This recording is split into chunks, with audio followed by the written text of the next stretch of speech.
Hello my dear friends and my dear students, most welcome to your channel जिसका नाम है Manoj classes. एक बार फिर से आपके लिए हाजिर है आपके मनोज सर, आपकी प्रॉब्लम्स को सॉल्व करने के लिए और लॉकडाउन के रहते हुए भी आपकी स्टडी में आपकी हेल्प करने के लिए। So continue. जैसा कि आपको पता है, क्लास 10 का हमारा चैप्टर फर्स्ट चल रहा है जिसका कि नाम है रियल नंबर्स, और उसकी एक्सरसाइज 1.1 से मैं question number first and question number second already करा चुका हूं। आज हम क्वेश्चन नंबर थर्ड के ऊपर डिस्कस करेंगे और उसको अच्छे से एक्सप्लेन भी करेंगे। आई होप सो आपको ये चैनल अच्छे से समझ में आ रहा होगा। मेरा पढ़ाना अगर आपको अच्छा लगता है so please we can say that मैं आपसे ये कह सकता हूं कि first of all you do the like my channel, share the my channel and subscribe. क्योंकि देखिए, लाइक करेंगे तो मुझे खुशी मिलेगी कि बच्चों को मेरा चैनल पसंद आ रहा है, मेरे पढ़ाने का तरीका पसंद आ रहा है, तो मैं आगे अपनी वीडियो को बहुत ही कॉन्फिडेंस के साथ बना सकता हूं। एंड आप उसको शेयर करेंगे तो आप जैसे और भी बच्चे एजुकेशन को गेन कर सकेंगे, उनकी पढ़ाई में कोई भी प्रॉब्लम्स नहीं आएगी। एंड सब्सक्राइब करने से क्या होगा, मैं जैसे ही अपनी कोई भी वीडियो डालूंगा, अपलोड करूंगा, तो you can get the notification of the new video. तो आप मेरी न्यू वीडियो का नोटिफिकेशन प्राप्त कर सकते हैं और अपनी स्टडी को कंटिन्यू जारी रख सकते हैं। सो प्लीज आपसे मैं एक बार फिर से कहना चाहूंगा, इस चैनल को लाइक करिए, शेयर करिए एंड सब्सक्राइब करिए। सो कंटिन्यू, अपने टॉपिक पे बात करते हैं हम। देखिए, तो आज हम चैप्टर फर्स्ट रियल नंबर्स की एक्सरसाइज 1.1 से क्वेश्चन नंबर थर्ड लेकर के आए हैं। तो क्वेश्चन नंबर थर्ड बहुत ही इजी क्वेश्चन है, सारे क्वेश्चन इजी हैं वैसे तो। देखिए, अपने मन में से ये बात बिल्कुल निकाल दीजिए कि आपको कुछ नहीं आता, आपको सब कुछ आता है। आपने अब तक क्लास फर्स्ट से 9th तक जितनी भी एजुकेशन ली है, 10th समझ लो उसका एक मिक्सचर है, क्योंकि 10th में सब कुछ आ जाता है। ओके, तो 9th तक का हमारा बेस अगर क्लियर है तो 10th में हमें कोई भी प्रॉब्लम नहीं आएगी। और जब भी अगर आपका बेस क्लियर नहीं है किसी भी कॉन्सेप्ट में, छोटे से छोटे भी कॉन्सेप्ट में अगर आपको कोई भी प्रॉब्लम्स है, माइनर से minor problem, so please tell me. आप मुझे बता सकते हो, कमेंट बॉक्स में बता सकते हो। मैं बार बार आपसे कह सकता हूँ, अपनी प्रॉब्लम्स को लिख करके मुझे व्हाट्सएप पर सेंड कर सकते हो 8445059722। ओके, अगर आप अपनी प्रॉब्लम्स को मुझे भेजोगे तो मैं आपको बाकायदा अपने हैंड से बनाए हुए नोट्स आपको व्हाट्सएप पे प्रोवाइड करा दूंगा, ताकि आपकी स्टडी में कोई प्रॉब्लम ना आए। ठीक है, क्योंकि देखिए, एजुकेशन लेने में कभी भी आपको हेजिटेट नहीं होना चाहिए, कभी शर्माना नहीं चाहिए। कोई भी चीज अगर हमसे आती नहीं है तो इसमें क्या बात है, हम उसको सीख लेंगे। आपको पता है, कोई भी शुरू से होशियार नहीं होता है पढ़ाई के अंदर। हो सकता है छोटी क्लासेस में हमारे बहुत सारे कॉन्सेप्ट ऐसे हों जो क्लियर ना हो पाए हों, तो क्या हम उसको बड़ी क्लास में क्लियर नहीं करेंगे? सही इंसान वही होता है जो अपनी गलतियों से सीखता है, ना कि गलतियां करके फिर और गलतियां करता है। तो मैं आपसे, आपका सर होने के नाते, या समझ लीजिए, एक अच्छा इंसान वही होता है जो अपनी गलतियों को मान करके उनको सुधारे। तो अगर आपकी कोई भी प्रॉब्लम्स है, और किसी भी सब्जेक्ट में, ऐसा नहीं है कि मैं मैथ की बात कर रहा हूं, आप किसी भी सब्जेक्ट से रिलेटेड मुझे अपनी कोई भी प्रॉब्लम बताएंगे तो मैं आपको हमेशा उसको अच्छे से एक्सप्लेन करके बताऊंगा। चलिए कंटिन्यू द टॉपिक। ठीक है, आपको पता है ये व्हाट्सएप नंबर मेरा, इसको मैं रफ कर देता हूं। Continue the topic and question number third. देखिए, एन आर्मी कॉन्टिजेंट। देखिए, एन आर्मी कॉन्टिजेंट का मतलब क्या होता है? आर्मी का एक दल, यानी कि आर्मी की कोई एक टुकड़ी है। ठीक है, तो आर्मी की जब कोई एक टुकड़ी है वो क्या कर रही है, और कितने मेंबर्स की टुकड़ी है? 660 मेंबर्स की। इस टू द मार्च।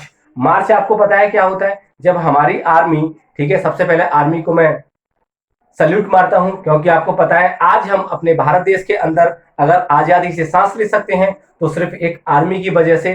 क्योंकि आर्मी अगर हमारे बॉर्डर पे या हमारी पूरे देश की सीमाओं पर तैनात है, उसी वजह से हम लोग सेफ हैं। तो आई एम सल्यूट, मैं सल्यूट करता हूं और हमेशा करता रहूंगा अपनी आर्मी को। और मैं हर भारतीय से यह कहना चाहता हूं कि आर्मी की वजह से हम लोग सेफ हैं, या जो भी ऐसा व्यक्ति जो हमारे लिए क्या है, हमें प्रोटेक्ट करता है। किससे? एक ऐसे एनवायरनमेंट से जो हमें कभी भी नुकसान पहुंचा सकता है। जैसे कि डॉक्टर हैं, वो भी, उनको भी हमें सल्यूट करना चाहिए। जैसा कि आप देख रहे हो इस समय लॉकडाउन में सबसे ज्यादा जो मेहनत है सिर्फ वो 2 से 3 लोग ही कर रहे हैं। एक जो हमारे आसपास के एनवायरनमेंट को सफाई साफ रखने में महत्वता प्रदान करते हैं, साफ रखते हैं। दूसरा हमारे पुलिसमैन, और तीसरा सबसे मेन जिनको हम भगवान का रूप देते हैं, जो कि डॉक्टर। ठीक है, तो इन तीनों का सबसे बड़ा योगदान है हमारे इस समय इस मुसीबत की घड़ी में सहयोग करने का। तो मैं आप सभी से विनम्र निवेदन करता हूं, अगर आपको ये कहीं पर भी मिलते हैं घर से बाहर या आपके कांटेक्ट में अगर कोई ऐसा है तो आप प्लीज एक बार उसको जरूर सल्यूट करिए, मेरे कहने पर सल्यूट करिए, उसको अच्छा लगेगा। ठीक है, तो कंटिन्यू।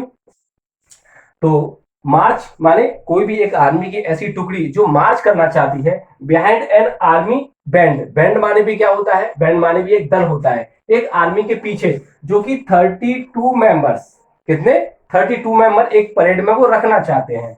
द टू ग्रुप्स, और वो दो ग्रुप्स बनाना चाहते हैं, are to the march in the same number, same number के।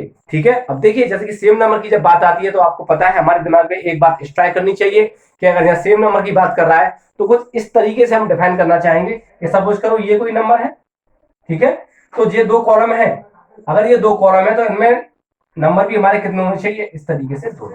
ठीक है, जितने कॉलम उतने ही members. Okay, next columns, what is the maximum. अब देखिए जब मैक्सिमम की बात आती है तो मैं आपको बता रहा था अभी थोड़ी देर पहले ही कि जो भी आपने छोटी क्लासेस से पढ़ा है उस सबका यूज आपकी 10th क्लास में होना ही होना है। जहां हम पढ़ते थे मैक्सिमम तो आपको पता है रटते थे बच्चे, मैक्सिमम आ जाए, हाईएस्ट आ जाए, लार्जेस्ट आ जाए तो हमें क्या फाइंड करना होता है, एचसीएफ फाइंड करना होता है। इसलिए मैंने इसको यहाँ पॉइंट आउट किया है ताकि आपको ध्यान रहे। ठीक है, maximum number of columns in which they can march, तो हमको ये बताने हैं कि उस कॉलम्स में कितने ऐसे हम कॉलम बना सकते हैं जिनमें 32 मेंबर्स के अकॉर्डिंग वो मार्च कर सकें और कंप्लीटली अपनी परेड को कंप्लीट कर सकें। ठीक है, तो सबसे पहले मैं आपसे क्या कहना चाहूंगा, सबसे पहले देखिए जब हमें इसकी बात कर रहा है वो पूरे क्वेश्चन में और हमें पहले से ही पता चल चुका है कि हम एचसीएफ फाइंड करने वाले हैं, तो जब एचसीएफ फाइंड करने वाले हैं तो we have two numbers 616 and 32। तो हम क्या लिख सकते हैं, सबसे पहले solution we have to find the SCF of 616 and 32। okay, to find the maximum number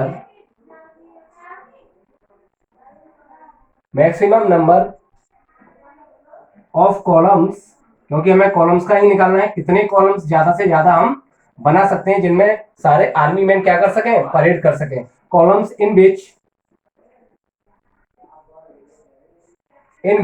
they can मार्च,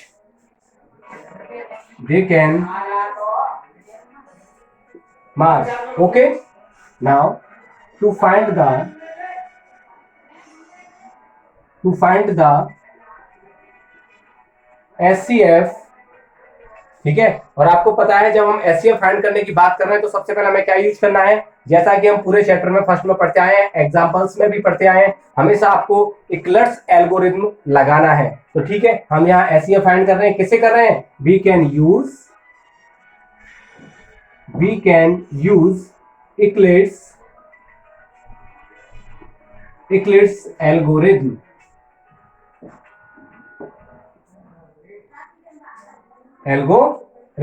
और आपको अच्छे से पता है, मैं हमेशा आपको बताता रहता हूं कि हमेशा आपको डिवीजन मेथड के अकॉर्डिंग एल्गोरिथम लगाना है। अब देखिए लगाना कैसा है, आपको पता है ये जनरल फॉर्म उसकी क्या होती है, A equal to B into Q plus का R. Okay, A for dividend, तो आपको पता है हमें यहाँ पर कि 616 इज ग्रेटर देन 32, तो हमारा 616 क्या बन जाएगा, डिविडेंड बन जाएगा, एंड 32 क्या बन जाएगा, डिवाइजर। और इसमें हमें पुट करना है, तो देखिए डिविडेंड हमारा कितना है 616 इक्वल टू बी की वैल्यू क्या है, डिवाइजर यानी कि 32, मल्टीप्लाई का साइन, और आपको पता है 616 और 32 का इसमें आप डिवाइड दीजिए। ठीक है, हाउ मेनी टाइम्स, तो मैंने आपको हमेशा बताया था कि 32 का इसमें डिवाइड देंगे तो देखिए 61, 32 या होता है 64, वन टाइम जाएगा, 32 बन जाए 32, 11 में से 2 गया तो 9 बचा, यहाँ 5 में से 3 गया तो 2 बचा। ओके, 29, अब ऊपर से हम क्या उतार लेंगे 6, हमने 6 नोट कर लिया। अब 32 की ऐसी टेबल जो कि 296 से आगे ना जाए। ठीक है, तो हम यहाँ क्या करने वाले हैं, आपको पता है कि 32 है पीछे, ठीक है। मैंने बोला था कि 32 की टेबल किसी से नहीं आती है, तो 3 की तो आती है ना। तो 3 9 27 हम कर सकते हैं, करके देखते हैं कि 32 का मल्टीप्लाई अगर हम 9 से करेंगे तो कितना आने वाला है। 9 2 18, कैरी लगा 1, 9 3 27 और 1 28, ठीक है। इससे कम आ रहा है, इट मीन 9 बार हम कर सकते हैं, ठीक है। 288। ओके, रिमाइंडर क्या बचेगा हमारा, 8 बचेगा। कितना बचेगा, 8। अब इसको इस फॉर्म में लिख लीजिए आप, 32 हो गया। Q4 हमारा क्वोशिएंट होता है जो कि हमारा 19 आया है, 19 प्लस R4 हमारा रिमाइंडर होता है जो कि 8 आया है। ओके, अब मैंने आपको क्या बताया था कि जब भी हम ऐसा करते हैं उसके बाद जो हमारा डिवाइजर होता है नेक्स्ट स्टेप में वो हमारा क्या बन जाता है, डिविडेंड बन जाता है। और जो हमारा रिमाइंडर होता है वो नेक्स्ट स्टेप में हमारा क्या बन जाता है, डिवाइजर बन जाता है। अब देखिए, अब यहाँ पर 8 आ गया। अब 8 का डिवाइड हमें किसमें देना है, 32 में। और जब 8 का डिवाइड हम 32 में देंगे तो कंप्लीटली डिवाइड करेगा, 8 4 जा 32, 8 4 जा 32। How many times, 4 times. इस फॉर्म में आप लिख दीजिए 8 इंटू 4 प्लस रिमाइंडर यहाँ क्या बचा, 0 बचा, तो यहाँ लिख देंगे हम 0। और आपको पता है जैसे ही 0 आ जाता है हमारा क्वेश्चन खत्म हो जाता है, क्योंकि रिमाइंडर हमेशा हमें क्या लेके आना होता है, 0। और जैसे ही हमारा 0 आ गया, लेकिन हमें मेन बात पे कौन सा मेन पॉइंट है जिसको फोकस करना है, सबसे मेन पॉइंट है 8, कि ऐसा कौन सा नंबर है, वो कौन सा डिवाइजर है जिससे ये कंप्लीटली डिवाइड हुआ और रिमाइंडर 0 आया। तो आपको साफ साफ दिखाई दे रहा है वो हमारा नंबर कौन सा है, 8 है, ठीक है। तो हम क्या लिख सकते हैं यहाँ पर, since the last divisor is 8। Okay, जब हमारा लास्ट डिवाइजर 8 है, so we can say that HCF of 616 and 32 is 8। अब हमसे पूछ क्या रहा था, what is the maximum number of the columns, तो लिखेंगे मैक्सिमम नंबर ऑफ कॉलम्स कितने हो जाएंगे, इक्वल टू 8, ठीक है। अब देखिए 8 कॉलम्स ऐसे होंगे जिनमें हमारे क्या होंगे, मैक्सिमम नंबर्स आर्मी मैन को हम फिट कर सकते हैं और आराम से वो मार्च कर सकते हैं। तो यहां पर हमारा ये क्वेश्चन नंबर 3 आज फिनिश हो चुका है। I hope that you understand the very well. आप बहुत अच्छे से इस क्वेश्चन को समझ पाए होंगे, और मैं उम्मीद करता हूं कि अगर आपको कोई भी प्रॉब्लम आती है तो please you can comment on the my channel. आप मेरे चैनल पे कमेंट करिए, और अगर कोई भी प्रॉब्लम आती है तो मेरे व्हाट्सएप नंबर पे भी आप सेंड कर सकते हैं। इसी के साथ हम आज का ये टाइम पीरियड फिनिश करते हैं। मिलते हैं नेक्स्ट वीडियो में क्वेश्चन नंबर 4 के साथ। Okay and all the best.